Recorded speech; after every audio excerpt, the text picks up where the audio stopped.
Në kuadër të projektit Nxitja e praktikave të përbashkëta të OJF-ve të Ballkanit Perëndimor përmes rritjes së pjesëmarrjes së grave rurale në qeverisjen dhe zhvillimin lokal, është zhvilluar një shfaqje interaktive në qendrën rinore Rjemar. Kjo shfaqje me titullin Unë udhëtoj i vetëm është realizuar me pjesëmarrjen e mbi 1500 fëmijëve të shkollave 9-vjeçare dhe synon të sensibilizojë dhe parandalojë fenomenin e trafikimit të qenieve njerëzore, sidomos tek fëmijët. Koordinatorja e këtij projekti Lulieta Qose tha se me anë të kësaj shfaqjeje evidentohet fenomeni i trafikimit të qenieve njerëzore. Qosja pohoi se qëllimi i këtij projekti është sensibilizimi i opinionit publik për trafikimin e qenieve njerëzore. Shoqata Televizion është duke zbatuar projektin me titull Nxitja e praktikave të përbashkëta ndërmjet OJF-ve të Ballkanit Perëndimor me qëllim rritjen e pjesëmarrjes së rolit të grave në qeverisjen vendore.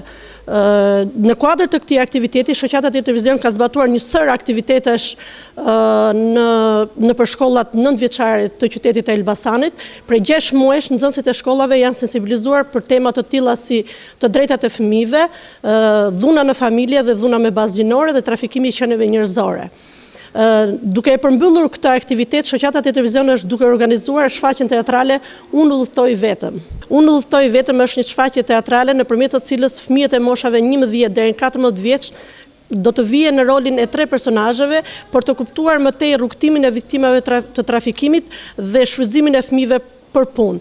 Kjo shfaqje teatrale ka për qëllim sensibilizimin e fëmijëve dhe të opinionit publik mbi fenomenin e trafikimit dhe masat që merren për parandalimin e këtij fenomeni.